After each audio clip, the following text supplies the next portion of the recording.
Chers amis, bienvenue dans cette salle pour ce culte des jeunes. Quelle joie de constater une telle assemblée malgré les vacances scolaires. Donc c'est vraiment un grand plaisir. La grâce et la paix vous sont données gratuitement de la part de Dieu notre Père et de Jésus-Christ, notre Sauveur. Je vous invite à chanter le premier cantique. Tournez les yeux vers le Seigneur. Ouais. Ben, c'est un peu tout ou rien en fait. Je vais faire éclairagiste en même temps. Ça marche pas. Le prédateur ne marche pas. Prédicateur. Il n'y a pas besoin d'être en lumière.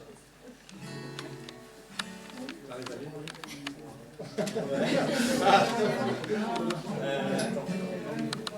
il y a pas quelqu'un qui a un téléphone pour l'éclairer.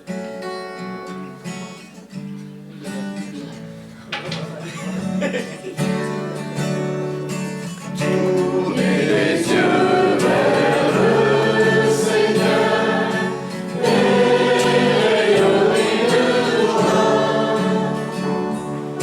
Chantez son nom de tout votre cœur, il est votre Sauveur. C'est lui votre Seigneur.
Je vous invite à la louange. Nous te louons, Seigneur Dieu, Dieu Tout-Puissant, car nous pouvons t'appeler Père. Tu tiens le monde dans tes mains, mais tu nous connais par notre nom. Tu es le Créateur de tout ce qui existe. Nous te louons pour nous avoir aimés le premier. Nous te louons pour ta fidélité. Nous te rendons grâce pour les œuvres de ta main, pour tout ce que tu as fait parmi nous, par Jésus-Christ, notre Seigneur.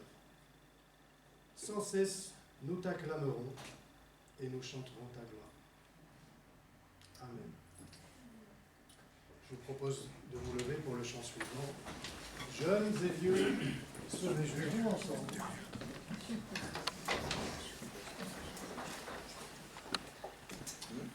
C'est d'actualité, hein.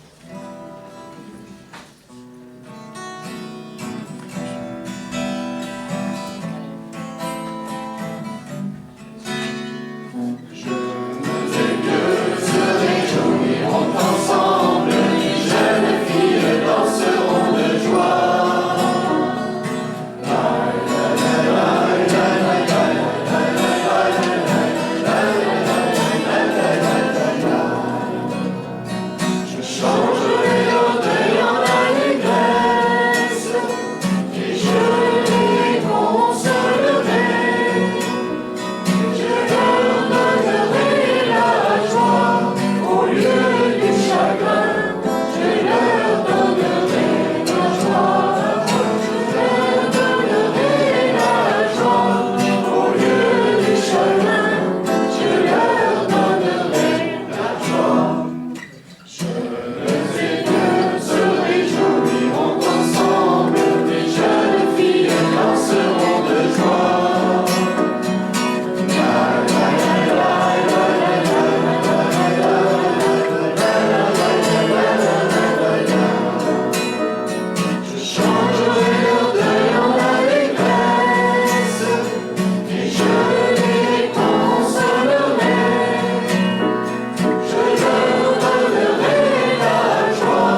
comment Jésus nous a-t-il rachetés sur la croix?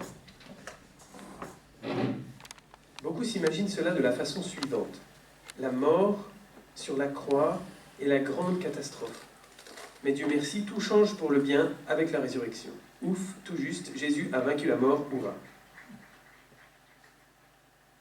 Mais ce n'est pas comme cela que la rédemption s'est passée. La rédemption se passe vraiment à la croix. La croix est le signe de la rédemption. Alors, qu'est-ce qui se passe? Cette balance signifie la bonne relation entre Dieu et les hommes. Avec le péché, le tout est déséquilibré. Le péché est, on l'a déjà vu, un manque de quelque chose qui devrait être là. L'injustice est un manque de justice. L'avarice est un manque de générosité, et ainsi de suite. Le péché est donc un manque, et finalement, il est toujours un manque d'amour envers Dieu ou envers ses créatures. Bon, ou plutôt pas bon. Alors, comment réparer un manque? On répare un manque avec ce qui manque. Si le péché est un manque d'amour, on répare ce manque avec un acte d'amour. Allons-y alors. Notre amour humain semble ne pas suffire pour contrebalancer toute la profondeur d'ingratitude et de dureté de cœur envers Dieu. Notre amour est trop petit. Il faut quelque chose de plus grand. Il faut un amour plus parfait. Le Christ a cet amour plus parfait. Il est le Fils de Dieu. Son amour n'est pas seulement l'amour d'un homme, c'est l'amour de la deuxième personne de la très sainte Trinité. Cet amour est infiniment grand et se manifeste dans l'acte d'offrande sur la croix. Cet acte d'amour a le pouvoir de contrebalancer tous les péchés de tous les hommes de tous les temps. La croix n'est donc pas un échec. Elle n'est pas non plus le paratonnerre pour la colère de Dieu qui écrase son propre Fils en vengeance pour nos péchés. Dieu n'a pas besoin de se défouler pour que nous soyons épargnés de sa fureur. Non. La croix est un signe d'amour et d'offrande. Et c'est précisément là que se trouve son pouvoir rédempteur. L'amour parfait de Jésus en croix contrebalance toutes les duretés de cœur de tous les péchés, de tous les hommes, de tous les temps. C'est cela la rédemption. De cette façon-là, la montagne des péchés qui nous séparent de Dieu est abaissée. Et ainsi Jésus nous sauve du désespoir du péché.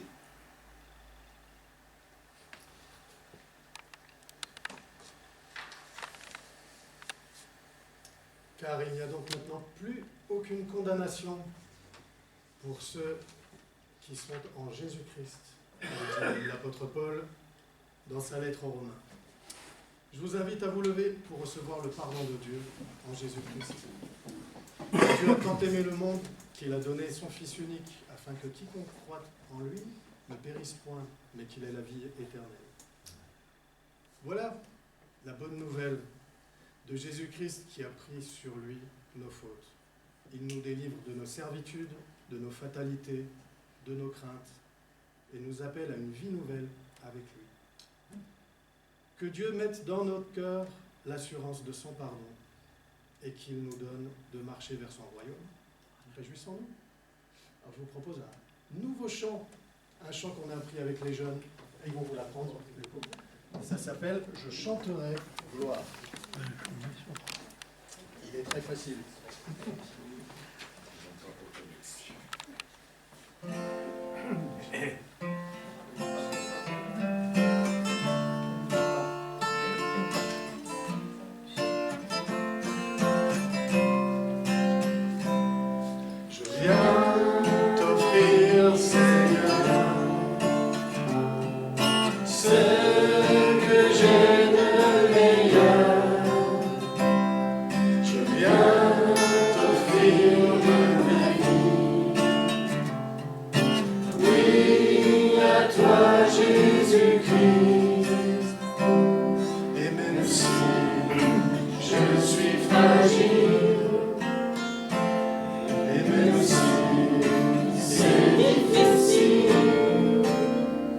Je chanterai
d'ouvrir l'Écriture sainte.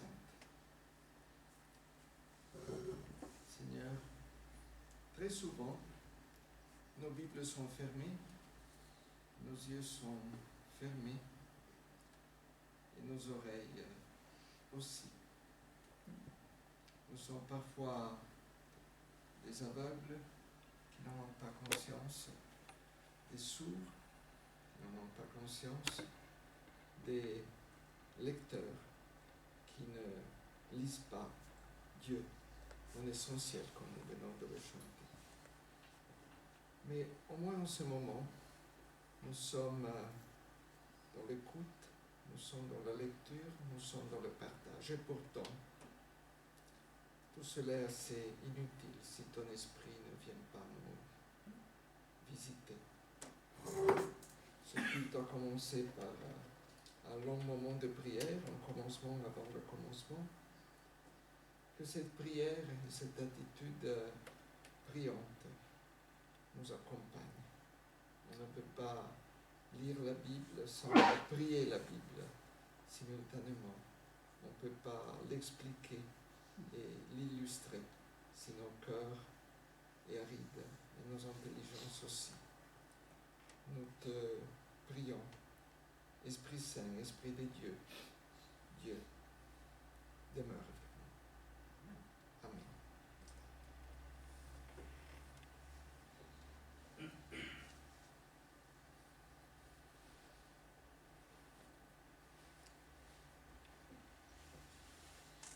Comme c'est le culte autrement, on échappera au 5e chapitre de la lettre de Jacques qui nous poursuit depuis un mois et quelques. Avance, ils n'y échapperont pas. Donc, savourez votre privilège. Et le morceau que j'ai retenu, parce qu'il m'a parlé énormément, pas depuis hier, c'est une histoire unique qu'on trouve dans un seul évangile, l'évangile selon Luc, au commencement du chapitre 19. Rien que 10 versets. Il entra, c'est Jésus, vous en doutez, dans Jéricho et passa par la ville. On nommait Zachée, qui était chef des collecteurs de taxes et qui était riche, chercha à voir qui était Jésus. Mais à cause de la foule, il ne pouvait pas le voir car il était de petite taille. Il courut en avant et monta sur un sycomore pour le voir, parce qu'il devait passer par là. Lorsque Jésus fut arrivé à cet endroit, il leva les yeux et lui dit « Zachée, descends vite, il faut que je demeure aujourd'hui chez toi. » Tout joyeux, Zachée descendit vite pour le recevoir. Voyant cela, tous maugréés. Il est allé loger chez un pêcheur, disait-il. Mais Zachée, debout, dit au Seigneur, « Seigneur, je donne aux pauvres la moitié de mes biens, et si j'ai extorqué quoi que ce soit à quelqu'un, je lui rends le quadruple. » Jésus lui dit, « Aujourd'hui le salut est venu pour cette maison, parce que lui aussi est un fils d'Abraham. Car le Fils de l'homme est venu chercher et sauver ce qui était perdu. » Que le Seigneur bénisse l'écoute et la lecture de sa parole. Amen.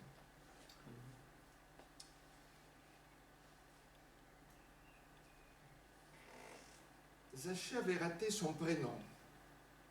Ça commence bien. Si on voulait le traduire en français, on dirait plutôt Justin. C'est la racine juste. Un homme juste. Or, un collecteur d'impôts ne pouvait pas être juste, même s'il avait voulu, car les collecteurs d'impôts n'étaient pas rémunérés à l'époque. Ils piochaient, ils avaient un pourcentage, ils décidaient eux-mêmes leur pourcentage, c'est le rêve. une sorte de provision sur les sommes qu'il récoltait.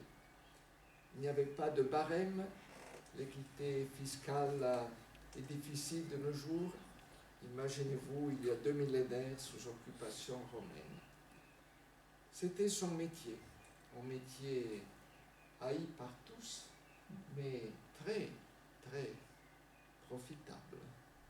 Un homme riche, mais drôlement injuste, alors qu'il s'appelait Juste. Ce n'est pas le seul renversement de ce genre qu'on trouve dans les évangiles. Par exemple, dans les actes des apôtres, il y a l'histoire d'un ado, Eutyche ou Eutyche, qui voudrait dire en grec chanceux. Il est tellement chanceux qu'il s'endort, ou plutôt en serment de Paul l'endort, en pleine nuit. Il tombe du 3e étage, comme mort. Après la suite, un peu différence. Si c'est ça, avoir de la chance, vive la malchance. Mais ce n'est pas le seul paradoxe. En réalité, accrochez-vous bien, Zachée est le premier téléspectateur. Avant la télé, avant TF1, avant Canal+, ainsi de suite, car téléspectateur veut dire regarder de loin. C'est bien le principe de la télévision. Et regarder sans être vu. Voilà. Vous regardez la télé, mais la télé ne vous regarde pas. Bon, on peut faire de l'interactif, mais enfin. Donc lui, il veut voir Jésus sans être vu par Jésus. Il cherche une position profitable. Disons que le profit dans son métier lui réussissait assez bien. Et donc il est doué. Il se cherche un arbre, un sycomore. Il y en a aussi quelques-uns dans le jardin du presbytère, à Clamart, où j'ai été pasteur. Il y avait un sycomore. Je ne suis jamais monté sur le sycomore. J'ai vu passer Jésus, mais sans monter sur le sycomore. On monte sur ce grand arbre car il était petit de taille. C'est très rare que la Bible nous donne une description physique des gens. Blanc, brun, bas, gros. On nous décrit Jésus quand il est transfiguré, c'est-à-dire il devient ainsi. Mais on ne nous dit pas comme il était, ça nous aurait arrangé. Mais en même temps, peut-être, parfois, vaut mieux ne pas savoir. Vous aurez remarqué que les gens petits ont tendance à se hisser d'une façon métaphorique aussi. Napoléon, Poutine, il y en a d'autres. Monter pour voir et pour surveiller, pour contrôler. C'est une figure du pouvoir. Avoir le champ visuel dégagé, c'est même le nom qui donnerait le mot évêque, épiscopé. Donc il monte sur l'arbre, position imprégnable, il sait où doit passer Jésus. Il court, il grimpe, il s'installe dans son fauteuil, son frite, son coca, pour voir passer Jésus. Il veut jouir du spectacle. Il y aura un cortège, il verra enfin cet homme dont tout le monde parle. Mais, Jésus s'arrête sous le sycomore et il regarde vers Zachée. Ce n'est plus Zachée qui regarde vers le bas, c'est Jésus qui regarde vers le haut. Il y a une sorte d'arrêt sur image. Il est entouré par une foule. On pourrait dire que c'est quelque chose de vaguement semblable au dimanche des Rameaux, mais aussi il y a quelque chose dans le décodeur qui ne marche pas. L'image s'arrête. Jésus regarde vers lui et l'appelle par son nom. Bon, il était doué, Jésus. Le voilà démasqué. Le spectateur furtif, le voyeur, pour ainsi dire, se retrouve à l'intérieur du programme télé. Il est même le protagoniste inattendu du programme télé. Télé-réalité, pourrait-on dire. Et qu'est-ce qu'il lui dit, le Seigneur?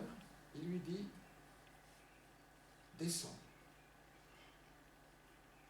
J'ai à l'esprit un sketch des Inconnus, c'était la préhistoire. Manu descend. Très beau, mais il lui dit, descends.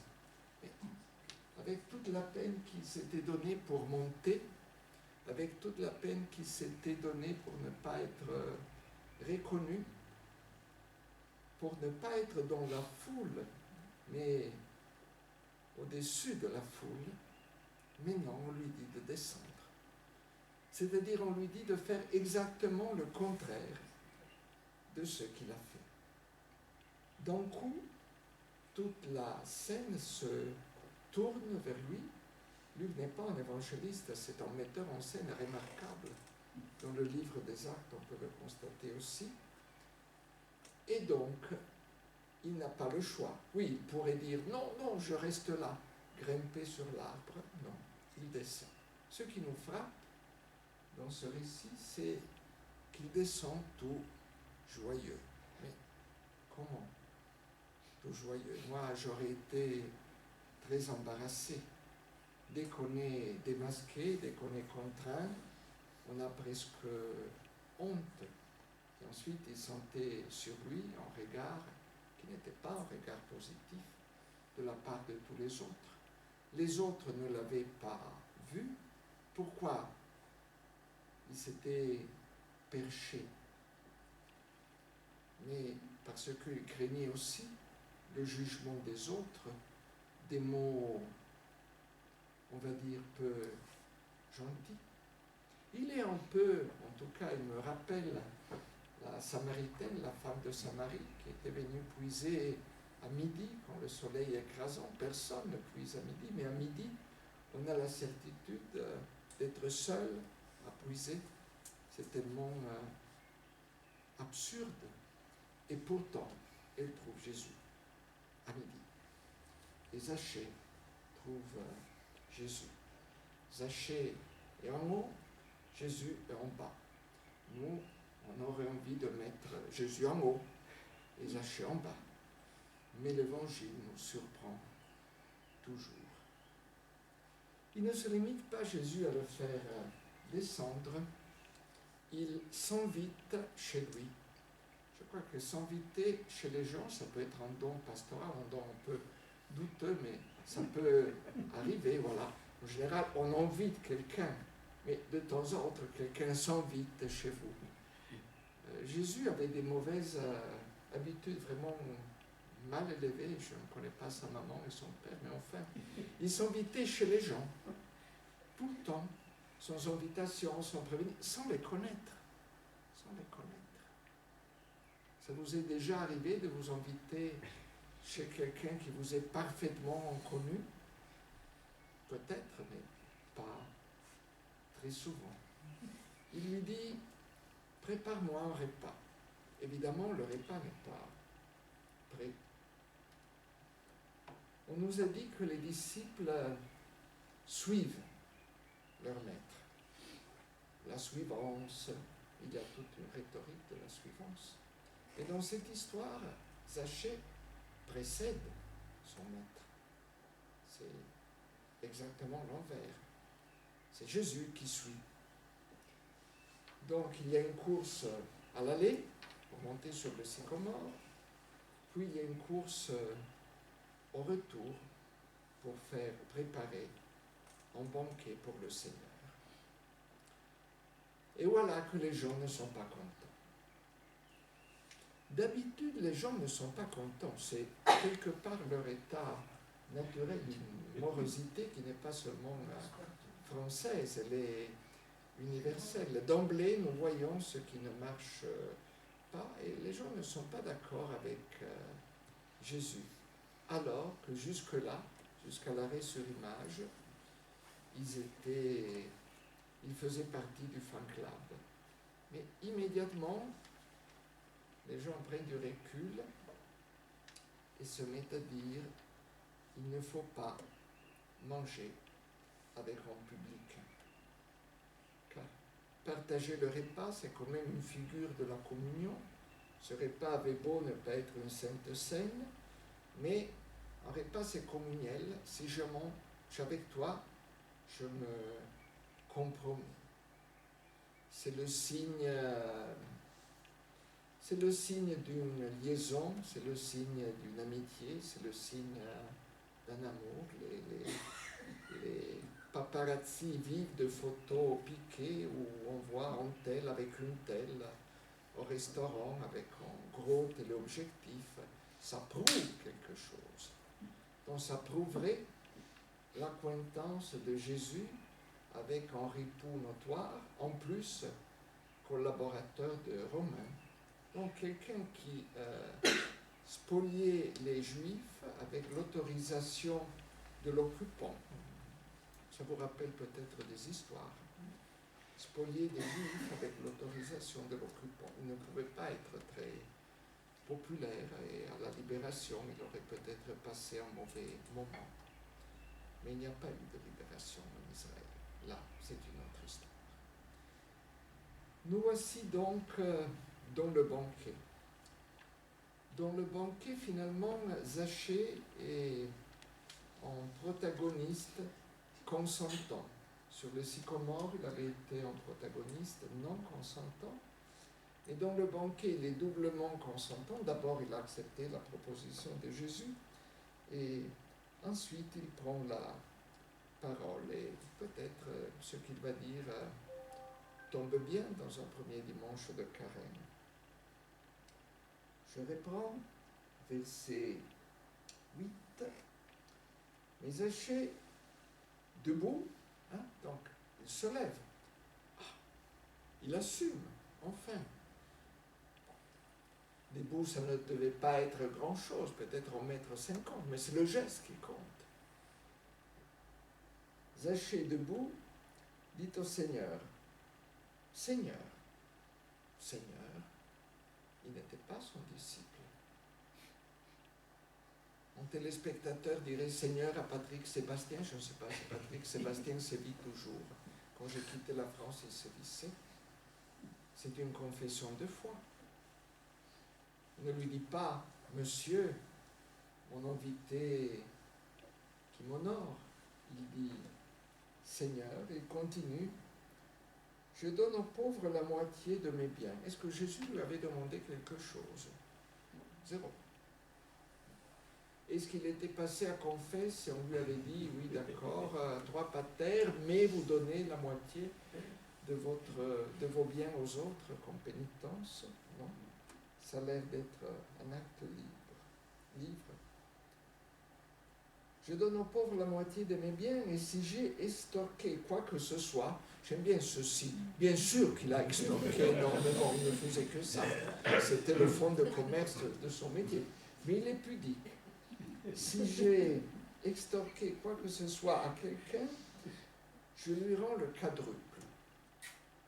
C'est-à-dire, Zachée, Justin, l'injuste, est devenu non seulement juste, il est devenu juge. C'est une réparation presque au caractère judiciaire.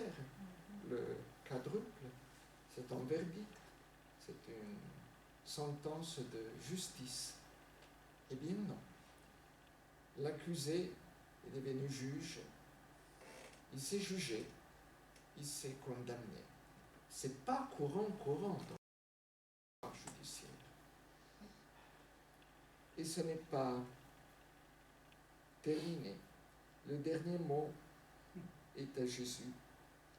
Jésus lui dit, le salut est venu pour cette maison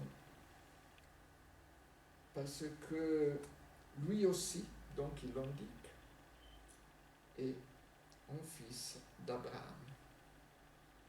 Il est devenu fils d'Abraham en donnant un banquet. Il n'était pas fils d'Abraham dans le regard des autres. Il était un bâtard d'Abraham. Il était un collabo. Il était un voleur. On l'aurait lynché, ou alors pendu à son sycomore, si seulement les Romains n'étaient pas intervenus en sa défense. Et ils seraient intervenus en sa défense par des représailles. Encore une fois, c'est une histoire ancienne qui nous rappelle des histoires moins anciennes. Parce que lui aussi un fils d'Abraham, car le Fils de l'homme est venu chercher et sauver ce qui était perdu. Le salut est venu pour cette maison. Pour cette maison.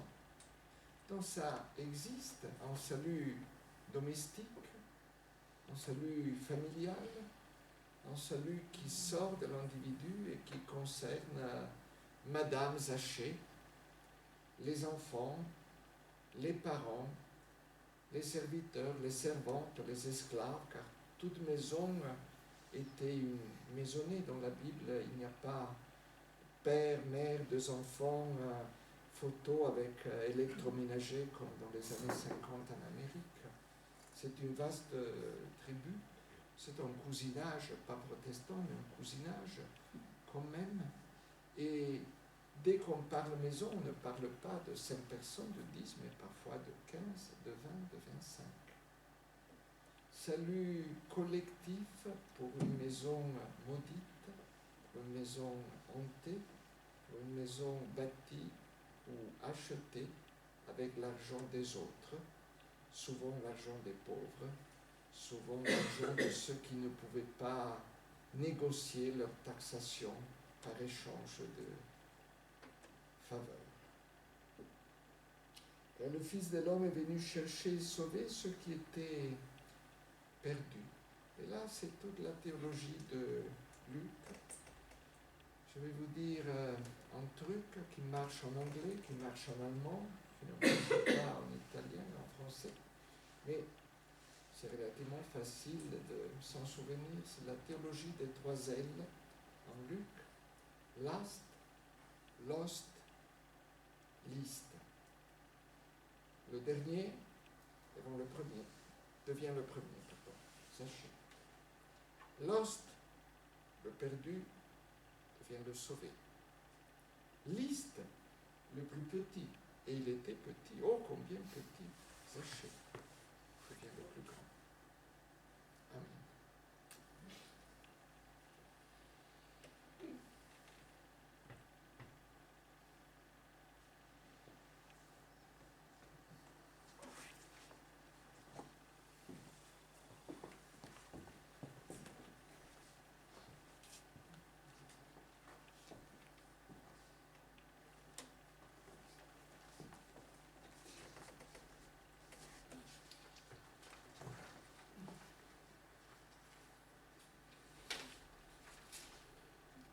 Merci Enrico. Je vous propose de vous lever pour chanter le cantique suivant, Dieu Tout-Puissant. Je vais éteindre la lumière. On voit.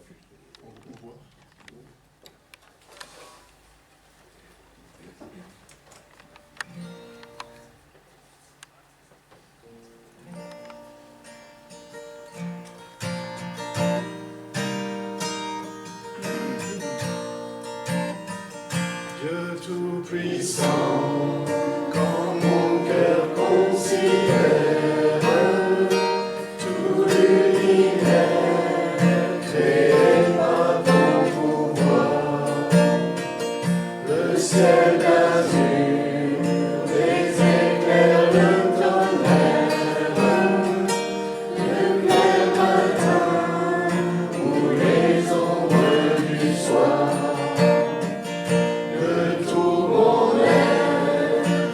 Alors s'élève un chant.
C'est le moment des annonces. Reprise du caté vendredi prochain, après les vacances. Dimanche 5 mars, c'est pour le prochain culte. Halte prière, toujours une demi-heure avant le... Pierre. Je refais et je referai la pub pour la conférence du 12 mars. Jean-Marc Lévy-Leblond, physicien, grand physicien et épistémologue, vient faire une conférence sur le thème Dieu, les preuves, A-L' épreuve. Un jeu de mots est caché dedans, je n'en sais pas l'endroit, mais un peu de courage vous le fera trouver. Le sous-titre, c'est La science peut-elle prouver l'existence de Dieu? Ce thème-là par Jean-Marc Lévy-Leblond, ça vaut le déplacement. Donc c'est dimanche 12 mars à 17h. Et puis parce que j'ai pris le crachoir, je parle du dimanche, alors 12 et 7, 19 et 7, 26, c'est ça? Oui. 26 mars à 17h aussi, le concert de Ristretto, musique baroque. Toujours pour les amis de la chapelle. J'ai des affiches au fond, pour l'un comme pour l'autre. Ceux qui savent où coller des affiches, j'en ai des A3, j'en ai des A4 et j'en ai des A5. Voilà, j'en donnerai à qui en voudra. Il y a un mot du pasteur. Oui. Peut-être avec une lumière moins crépusculaire. Merci. Voilà. Le mot du pasteur aujourd'hui est une rediffusion, comme on le dit à la radio.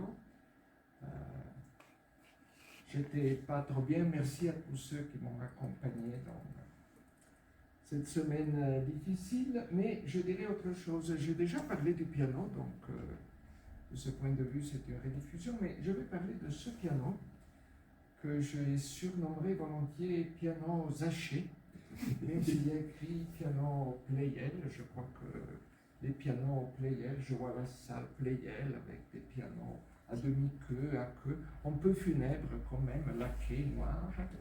Et ce piano est un piano honteux, car il était fait pour être adossé au mur, et de ce fait, pour faire un prix aux acheteurs, on a oublié de couvrir la partie qui ne devait pas être visible.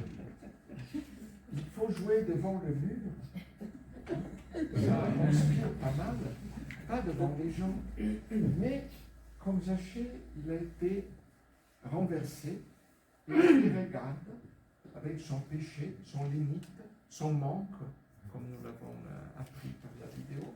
Voilà. manque une planche de bois faible.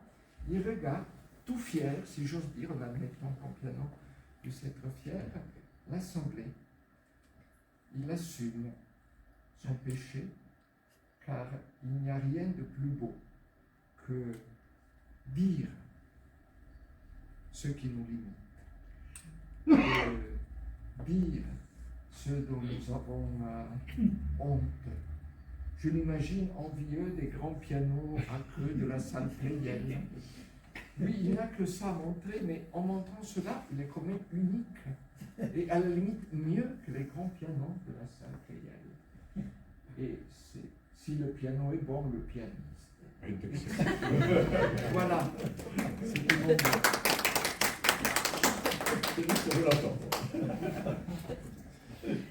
C'est le moment de l'offrande alors.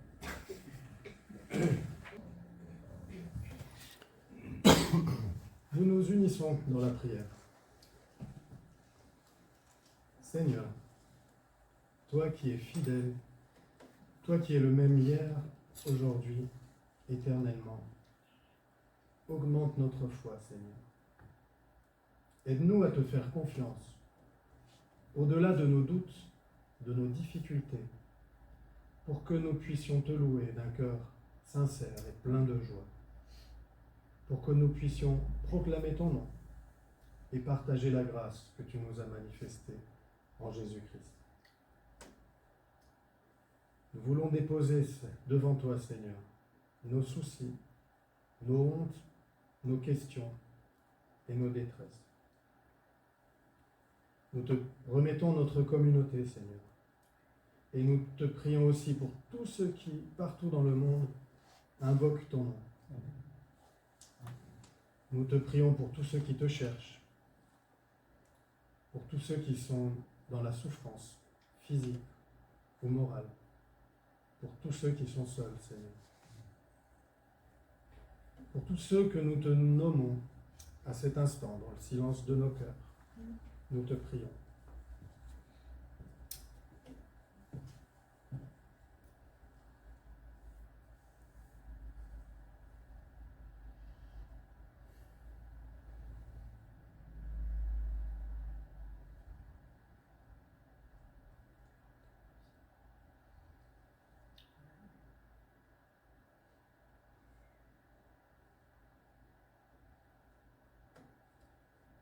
Seigneur, sois avec eux. Nous te prions pour la paix dans le monde. Donne discernement et sagesse à tous les dirigeants. Manifeste ta présence auprès d'eux. Nous te prions aussi pour l'Église universelle, afin que le monde entier reconnaisse Jésus-Christ comme le Sauveur. Et comme Jésus l'a enseigné à ses disciples, nous te disons, notre Père, qui es aux cieux, que ton nom soit sanctifié, que ton règne vienne, que ta volonté soit faite sur la terre comme au ciel. Donne-nous aujourd'hui notre pain de ce jour. Pardonne-nous nos offenses, comme nous pardonnons aussi à ceux qui nous ont offensés. Ne nous laisse pas entrer en tentation, mais délivre-nous du mal, car c'est à toi qu'appartiennent le règne, la puissance et la gloire, pour les siècles des siècles. Amen.